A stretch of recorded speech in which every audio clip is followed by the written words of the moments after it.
जी नाज़रीन, अस्सलाम वालेकुम। आज 16 दिसंबर 2022 है। 16 दिसंबर पाकिस्तान के हवाले से सानेहात का दिन माना जाता है।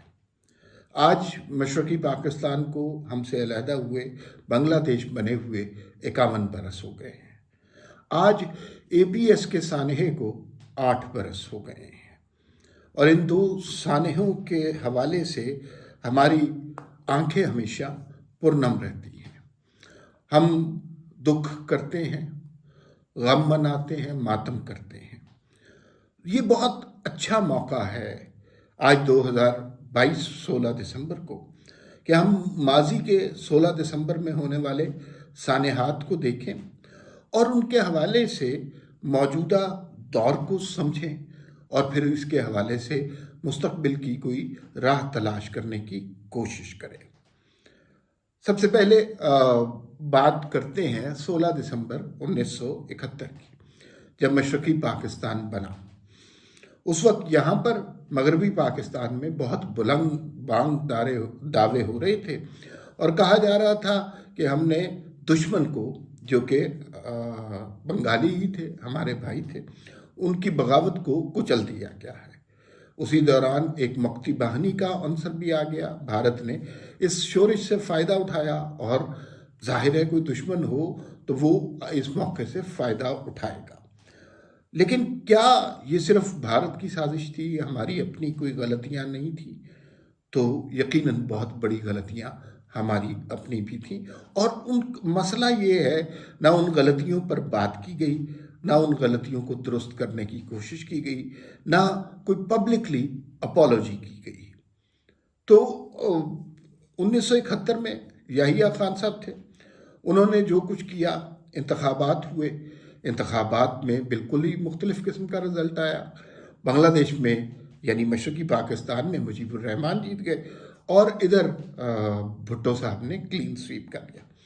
कुछ लोग और बहुत से लोग ऐसे हैं जो भुट्टो साहब को इस तकसीम का जिम्मेदार ठहराते हैं। ये भी कहते हैं कि इधर तुम उधर हम। अतर अब्बास साहब जो नामवर एडिटर थे, उन्होंने जो सुर्खी लगाई थी उससे भुट्टो साहब के कलमात थे। लेकिन अतर अब्बास साहब ने खुद कई दफ़ा जिक्र किया कि इस सुर्खी ये भुट्टो साहब के अल्फाज नहीं थे और इसके मानी गलत दिए गए। माशाल्लाह का दौर था, पहले अयूब खान का दौर रहा, फिर याहिया खान का दौर रहा और हमने ये बात तस्लीम नहीं की कि हमने जानबूझकर एक कम्युनिटी को, एक बहुत बड़ी कम्युनिटी को, पाकिस्तान का साइज़ छोटा है, बांग्लादेश का साइज़ बड़ा है, उसके हकूक़ को तस्लीम नहीं किया, उसको आम शहरी के तौर पर इज़्ज़त हुर्मत नहीं दी, पार्लियामान में उनकी फतह को तस्लीम नहीं किया। एक उस ज़माने के लोग बताते हैं कि एक तहकीर का रवैया था बंगालियों के मुताल्लिक हमारा। हम उन्हें काले और पता नहीं छोटे कद वाले और पता नहीं किन किन नामों से पुकारा करते थे। ये किसी कम्युनिटी को तहकीर का पूरा निशाना बनाने के उसलूब होते हैं। जैसे आज भी हम पाकिस्तान में, ये जो बाकिया पाकिस्तान है, इसमें बहुत सारी कम्युनिटीज़ को तहकीर की नज़र से देखते हैं। तो ये सिर्फ कोई लतीफ़े नहीं होते, ये सिर्फ जुगते नहीं होती, इसके पीछे ज़माने का जबर होता है, इसके पीछे हालात होते हैं, इसके पीछे नुक्ता नज़र होता है कि किसी कम्युनिटी को आप तहकीर से जाहिल, उजड़, गंवार, बेवकूफ़ समझें। जैसे मैं समझता हूँ कि हमने जो उसके मशरक़ी पाकिस्तान के बाद इंडिया में सिखों के साथ और पाकिस्तान में पठानों के साथ वो सलूक किया। सबसे ज़्यादा लतीफ़े आपने इन लोगों के बारे में सुने होंगे और उन लतीफ़ों में ये प्रूव करने की कोशिश की जाती है कि ये कोई बहुत ज़हीन लोग नहीं है। ये बिल्कुल गलत बात है, ये नुक्ता नज़र गलत है। कोई भी कौम, कोई भी कम्युनिटी ना सारी अक्लमंद हो सकती है, ना सारी नालायक हो सकती है, लेकिन हम किसी एक तबके को तहकीर से देखना शुरू कर देते हैं और फिर वो हमारा नस्बुल ऐन नज़रिया बन जाता है। यही कुछ बंगाल में हुआ। एक वाकया ट्वीट पे आमिर कुरैशी साहब ने ट्विटर पे लिखा, वो मैं आपको बता दूं कि उस वक्त जनरल न्याजी साहब क्या कर रहे थे। तो वो एक किताब है मेजर जनरल अख्तर हुसैन राजा की, जो जनरल ऑफिसर कमांडिंग थे। उन्होंने एक किताब लिखी अंग्रेजी में, a stranger in my own country, अपने मुल्क में ही अजनबी।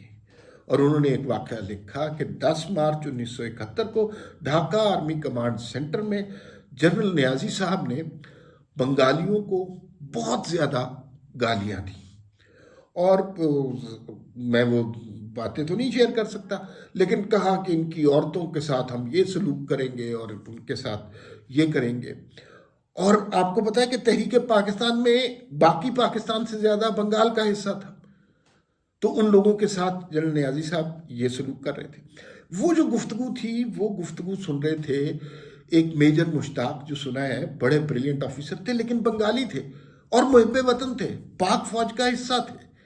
उन्होंने जब बंगालियों के मुताल्लिक जनरल न्याजी साहब की ये गुफ्तगू सुनी, वो बाथरूम में गए और उन्होंने खुदकुशी कर ली, इसलिए कि वो अपनी कम्युनिटी, कौम, तबके की इस कदर तौहीन बर्दाश्त नहीं कर सके।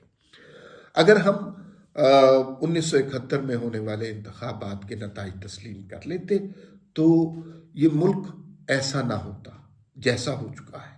हमसे बहुत बड़ी गलती हुई और हमने मुजीबुर रहमान को भी गद्दार कहा, हालांकि वो फातिमा जिन्ना के दस्तेराज थे और जिन्होंने पाकिस्तान की लिए इतनी कुर्बानियां दी, वो पाकिस्तान क्यों तोड़ना चाहेंगे। लेकिन अगर वो आप उनका हक तस्लीम नहीं करेंगे तो उनके अंदर बगावत के जज्बात आएंगे और फिर आपके दुश्मन उससे फायदा उठाएंगे। ये बात बिल्कुल दुरुस्त है, इंडिया ने उससे फायदा उठाया, लेकिन हमारी अपनी गलतियां भी उसमें थी। तो जनरल न्याजी साहब ने फिर हथियार डाले, फिर एक कमीशन बना, हमूदुर रहमान कमीशन। आज तक उसकी रिपोर्ट सामने नहीं आ सकी। उसमें सुना है बड़े बड़े नाम थे जिनकी खताकारियां थी। अगर हम चले, बांग्लादेश अलग भी हो गया था, तो हमूदुर रहमान कमीशन की रिपोर्ट छापते, जिन लोगों की गलतियां थी उनको सजा देते, तो पाकिस्तान आज ऐसा ना होता जैसा कि हो चुका हुआ है। हमने इस मौजू पर बात करना ही ख़त्म कर दी। पाकिस्तानियों के लिए इतना बड़ा सानेहा था और मैं उस वक्त 1971 में 3 साल का था, ज़्यादा मुझे याद नहीं है, मैंने किताबों से पढ़ा है या बाद में लोगों से सुना है। मेरे वालिद बताते हैं कि वो गलियों में निकल के रोए थे ताड़े मार मार के दोस्तों के साथ जब बांग्लादेश अलग हो गया, क्योंकि वो तो एक पाकिस्तान का ख्वाब था। और पाकिस्तान का मतलब क्या, ला इलाहा इल्लल्लाह, वो भी मुसलमान, हम भी मुसलमान, तो फिर ये तकसीम कैसे हुई। इसलिए कि किसी स्टेज पर हमने उनके इंसानी हकूक, बुनियादी इंसानी हकूक तस्लीम नहीं किए, उनके साथ कुछ ज़्यादतियाँ हुई जिसका दुश्मन ने फ़ायदा उठाया। बिल्कुल सिंपल सी बात है। अच्छा, हमूदुर रहमान कमीशन रिपोर्ट की आज तक नहीं छपी। मैं पीटीवी में सारी उम्र काम करता रहा हूँ, मुझे ये पता है कि वहाँ पर हम 1971 का लफ्ज़ आ जाए, सकूत ढाका का लफ्ज़ आ जाए, तो ये लफ्ज़ बैन थे, बिल्कुल आप सेंसर कर देते थे, ये बात नहीं हो सकती थी। जब किसी चीज़ पर बात नहीं होती, जब किसी चीज़ पर खौफ मुसल्लत हो जाता है, किसी चीज़ के बारे में सेंसर लग जाता है, तो इबहाम क्रिएट होता है। इबहाम से अफवाहें जन्म लेती हैं, अफवाहें से फिर फेक न्यूज़ बनती है। अगर हम जिन लोगों की गलती थी तारीख में उन लोगों को सजा देते और फिर पूरी कौम को बता देते, तो अभी इबहाम नहीं क्रिएट होता। अभी पाकिस्तान के लोग कंफ्यूज हैं कि 1971 में क्या हुआ। कोई कहता है भुट्टो साहब की गलती थी, कोई कहता है इंडिया की साजिश थी, कोई कहता है यहिया खान की थी, कोई कहता है अयूब खान ने मरवा दिया, कोई कहता है बंगालियों की सोच। देखिए, मुस्तकबिल वो चीज़ होती है जिसके बारे में हमें क्लियर नहीं पता होता, लेकिन माजी तो गुजरा हुआ वाक़या है, उसके बारे में हमें डेफिनेट होना चाहिए, हमें एग्जैक्टली पता होना चाहिए ये हुआ। लेकिन पाकिस्तानी कौम उसमें बड़ी कन्फ्यूजन का शिकार है और इसलिए कि हमें सही सूरत हाल बताई नहीं। मैंने वो हमारे उस्ताद हैं जलील आली साहब, उनका एक शेर आपको सुना देता हूँ। जब उन्हें इस सानहे की खबर मिली, और उससे पहले हम तकरीबन फतह का जश्न मनाने वाले थे, रेडियो पाकिस्तान जो कुछ सुना रहा था, तो उन्होंने एक शेर लिखा जो मुझे बहुत पसंद है कि उस दिन ऐसी सुर्खी थी अखबारों में, गूंगे हो गए शहर के सारे हॉकर। तो इस शेर से आपको उस कर्ब का अंदाजा होगा। 1971 का वाकया बहुत दिलखराश वाकया था।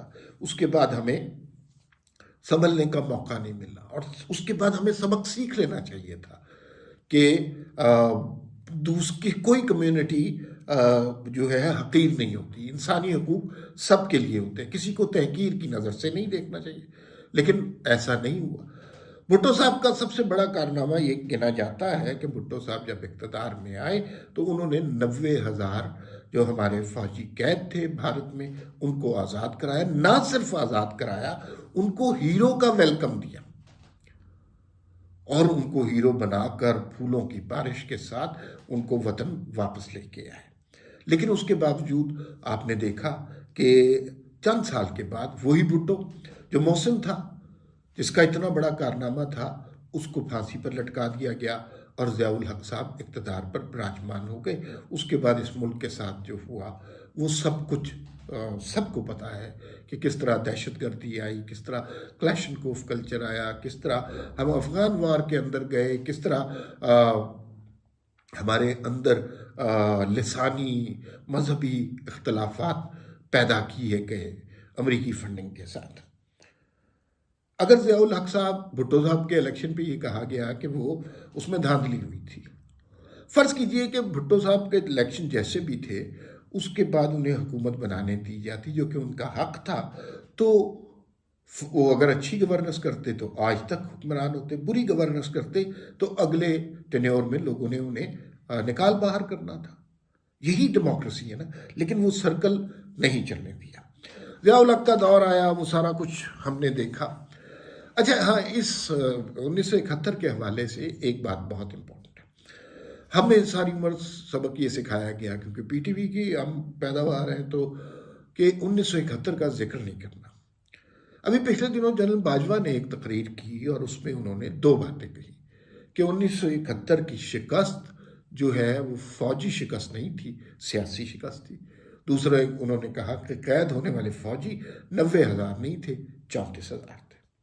अब जाहिर है तारीखदानों के एतबार से इन चीज़ों पर इख्तलाफ भी हो सकता है, बहस भी हो सकती है, एक और पॉइंट ऑफ व्यू भी पेश किया जा सकता है। लेकिन मैं बहुत खुश हूँ कि जनरल बाजवा ने ये बात की, इसलिए कि इस चीज़ पर डिबेट हमेशा रोकी गई और उस मौके पर उन्होंने इस चीज़ पर बात की है। बात होना बहुत ज़रूरी है। डायलॉग जमहूरियत की असास है। वो डायलॉग से सोच जन्म लेती है और सोच से सवाल जन्म लेते हैं, और उन सवालात के जवाब मिल जाएं तो इंसानी जहनों की शोरिश, इख्तलाफ कम हो जाता है। लोग इबाम में नहीं रहते, लोग क्लियर हो जाते हैं, उन्हें मुस्तकबिल के रास्ते का पता चल जाता है। अब आ जाते हैं जी 16 दिसंबर 2014 को। मुल्क में उस वक्त क्या माहौल था? उस वक्त इमरान खान साहब 126 दिन का धरना दे चुके थे। धरना अपने एतबार से वफात पा चुका था, इसलिए कि इमरान खान साहब ने लाओ लश्कर लाकर इस्लामाबाद पर चढ़ाई करनी थी। उसके अंदर हमने बहुत कुछ देखा, कब्रें भी खोदी गई, कफन भी पहने गए। इमरान खान के कज़न ताहिरुल कादरी ने उन्हें गले भी लगाया, और फिर सुप्रीम कोर्ट के बाहर शलवारें भी धो के लटकाई गई। वो इलाका जो खूबसूरती के हवाले से मिसाल था, वहाँ गलाजत और तहफ़्फ़ुन के सिवा कुछ नहीं था। इमरान खान को निकलने का कोई रास्ता नहीं मिल रहा था, कोई रिस्पेक्टेबल एग्जिट नहीं मिल रही थी। नवाज शरीफ बैठे हुए थे तसल्ली से। उनको किसी ने कहा कि ये जनाब हालात बहुत ख़राब है, आप इमरान खान चढ़ाई कर देंगे? उन्होंने कहा चढ़ाई कर दें। किसी ने कहा इस्तीफ़ा दे दें? उन्होंने कहा इस्तीफ़ा तो नहीं देना, आपने हम जो है मार्शल लॉ लगाना है तो लगा दें। और उधर इमरान खान साहब दिन ब दिन नाकाम हो रहे थे। मैं खुद उस धरने में गया हूँ और मैंने देखा है कि 30-40 लोग नीचे होते थे। मीडिया अलबत्ता सिर्फ इमरान खान को फोकस करके उनकी बड़ी जलाली सी नफरत अंगेज तकरीर चलाता था। फिर APS का वाक़या हुआ, 149 बच्चे ज़िबा कर दिए गए, और उन बच्चों को की तस्वीरें और ये वो सारे मुल्क में, फूलों का शहर कहते हैं हम पेशावर को, पेशावर में ये वाक़या हुआ। और फिर उसके बाद जनाब इमरान खान ने अपना धरना ख़त्म किया। मैं ये बात नहीं कहना चाहता कि इमरान खान का धरना ख़त्म करने के लिए खुदा न खास्ता ये वाक़या हुआ। बहुत सारे लोग हालांकि ये बात कहते हैं, लेकिन एक बात मैं ज़रूर कहूँगा कि जिस वक्त इमरान खान का धरना हो रहा था, उस वक्त सिक्योरिटी की, मुल्क की सिक्योरिटी की आम जिम्मेदारी DGISI जनरल ज़हीरुल इस्लाम पे थी। जनरल ज़हीरुल इस्लाम उस वक्त सिक्योरिटी से ज़्यादा धरने के काम मैनेज करने में लगे हुए थे। वो बहुत खूंचका वाक़या था, बहुत तकलीफ़देह वाक़या था। और फिर उन बच्चों के साथ हमने क्या सलूक किया, हमने एक गाना बनाया कि दुश्मन से बच्चों से डरता है दुश्मन, बड़ा बुज़दिल है ये दुश्मन, कुछ इस तरह का।